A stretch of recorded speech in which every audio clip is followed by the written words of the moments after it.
ಗೃಹಲಕ್ಷ್ಮಿಯರಿಗೆ ಒಂದು ಕಡೆ bad news, ಮತ್ತೊಂದು ಕಡೆ ಗುಡ್ ನ್ಯೂಸ್ ಸಿಗ್ತಾ ಇದೆ. ಇನ್ನು ಶೀಘ್ರದಲ್ಲೇ ಫೆಬ್ರವರಿ ಮತ್ತು ಮಾರ್ಚ್ ಏನು ಬಾಕಿ ಹಣ ಇದೆ, ಆ ಒಂದು ಬಾಕಿ ಹಣವನ್ನ ಪಾವತಿ ಮಾಡಲಿಕ್ಕೆ ಸಿದ್ಧತೆಯನ್ನ ಮಾಡ್ಕೊಂಡಿದ್ದಾರೆ. ಗೃಹಲಕ್ಷ್ಮಿಯರಿಗೆ ಒಂದು ಕಡೆ ಬ್ಯಾಡ್ ನ್ಯೂಸ್, ಮತ್ತೊಂದು ಕಡೆ ಗುಡ್ ನ್ಯೂಸ್ ಸಿಗ್ತಾ ಇದೆ. ಶೀಘ್ರದಲ್ಲೇ ಏನು ಫೆಬ್ರವರಿ ಮತ್ತು ಮಾರ್ಚ್ ಬಾಕಿ ಹಣ ಇತ್ತು, ಆ ಒಂದು ಹಣವನ್ನ ಪಾವತಿ ಮಾಡಲಿಕ್ಕೆ ನಿರ್ಧಾರ ಮಾಡ್ಕೊಂಡಿದ್ದಾರೆ. ಒಂದು ವೇಳೆ BPL ಕಾರ್ಡ್ ರದ್ದಾಗಿದ್ರೆ ಹಣ ಕೂಡ ರದ್ದಾಗುತ್ತೆ. ಗೃಹಲಕ್ಷ್ಮಿಯರಿಗೆ ಬಿಗ್ ಅಪ್ಡೇಟ್ ಕೊಟ್ಟ ಸಚಿವೆ. ಹಣಕಾಸು ಇಲಾಖೆ ಅನುಮತಿ ನೀಡಿದ ತಕ್ಷಣ ವರ್ಗಾವಣೆಯನ್ನ ಮಾಡಲಾಗುತ್ತೆ. ಬೆಂಗಳೂರಿನಲ್ಲಿ ಸಚಿವೆ ಲಕ್ಷ್ಮಿ ಹೆಬ್ಬಾಳ್ಕರ್ ಅವರು ಈ ಒಂದು ಹೇಳಿಕೆಯನ್ನ ಕೊಟ್ಟಿದ್ದಾರೆ. 2025ರ ಫೆಬ್ರವರಿ ಮಾರ್ಚ್ ತಿಂಗಳ ಹಣ ಟ್ರಾನ್ಸ್ಫರ್ ಮಾಡಲಾಗುತ್ತೆ.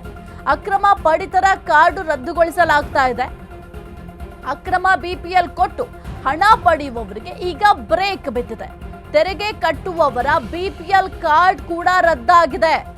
ಆಹಾರ ಇಲಾಖೆಯಿಂದ ಹೊಸ ಡೇಟಾ ಬಂದ ಮೇಲೆ ಈ ಒಂದು ಕ್ರಮವನ್ನ ಜರುಗಿಸಲಾಗುತ್ತೆ. ರೇಷನ್ ಕಾರ್ಡ್ ಆಧರಿಸಿ ಫಲಾನುಭವಿಗಳಿಗೆ ದುಡ್ಡನ್ನ ನೀಡಲಾಗುತ್ತೆ. 2025ರ ಫೆಬ್ರವರಿ ಮಾರ್ಚ್ ತಿಂಗಳ ಹಣವನ್ನ ಟ್ರಾನ್ಸ್ಫರ್ ಮಾಡಲಾಗುತ್ತೆ. ಸದ್ಯಕ್ಕೆ 2025ರ ಫೆಬ್ರವರಿ ಮಾರ್ಚ್ ತಿಂಗಳ ಹಣ ಬಂದಿಲ್ಲ ಗೃಹಲಕ್ಷ್ಮಿಯರ ಖಾತೆಗೆ ಅಂತ ಹೇಳಲಾಗಿತ್ತು. ಈ ಒಂದು ವಿಚಾರ ಅಧಿವೇಶನದಲ್ಲೂ ಕೂಡ ಬಹಳ ಚರ್ಚೆಯಾಗಿತ್ತು. ಈ ಒಂದು ವಿಚಾರಕ್ಕೆ ಸಂಬಂಧಪಟ್ಟಂತೆ ಒಂದು ಹೊಸ ಅಪ್ಡೇಟ್ ಅನ್ನ ಸಚಿವೆ ಲಕ್ಷ್ಮಿ ಹೆಬ್ಬಾಳ್ಕರ್ ಅವರು ಕೊಟ್ಟಿದ್ದಾರೆ. BPL ಕಾರ್ಡ್ ಅನರ್ಹ ಆದ ತಕ್ಷಣನೇ ಗೃಹಲಕ್ಷ್ಮಿಯನ್ನು ನ್ಯಾಚುರಲ್. ಬಟ್ ನಾವು ಹೇಳಿದ್ದು BPLಗೂ ಕೊಡ್ತೀವಿ, APLಗೂ ಕೊಡ್ತೀವಿ, ಅಂತ್ಯೋದಯಕ್ಕೂ ಕೊಡ್ತೀವಿ. ಯಾರು ಇನ್ಕಮ್ ಟ್ಯಾಕ್ಸ್ ಮತ್ತೆ GST ಪೇ ಇಲ್ಲ ಅಂತವ್ರಿಗೆಲ್ಲರಿಗೂ ಕೊಡ್ತೀವಿ ಅಂತ ಹೇಳಿ. ಹೌದಾ? ಬರೀ BPL ಅಷ್ಟೇ ಹೇಳಲಿಲ್ಲ, ನಾವು APLಗೂ ಕೊಡ್ತೇವೆ.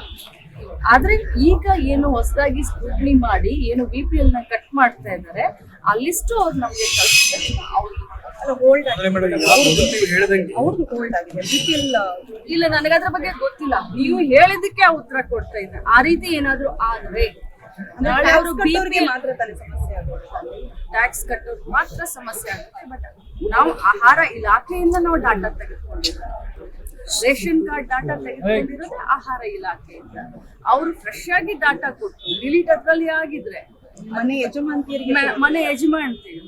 ಸೊ ಅವಾಗ ನ್ಯಾಚುರಲ್ ಆಗಿ ಅದೇ ಮೇಡಮ್. ಈಗ ಇಷ್ಟು ದಿನ ಕೊಡ್ತಾ ಇದ್ವಿ, APL ಕೊಡ್ತಾ ಇದ್ವಿ, BPL ಇನ್ನು ಮುಂದೆನೂ APL ಕೊಡ್ತೀವಿ, BPL ಕೊಡ್ತೀವಿ. ಒಂದೇ ಕಂಡೀಷನ್, ನಾನ್ ಟ್ಯಾಕ್ಸ್ ಪೇ, ನಾನ್ GST.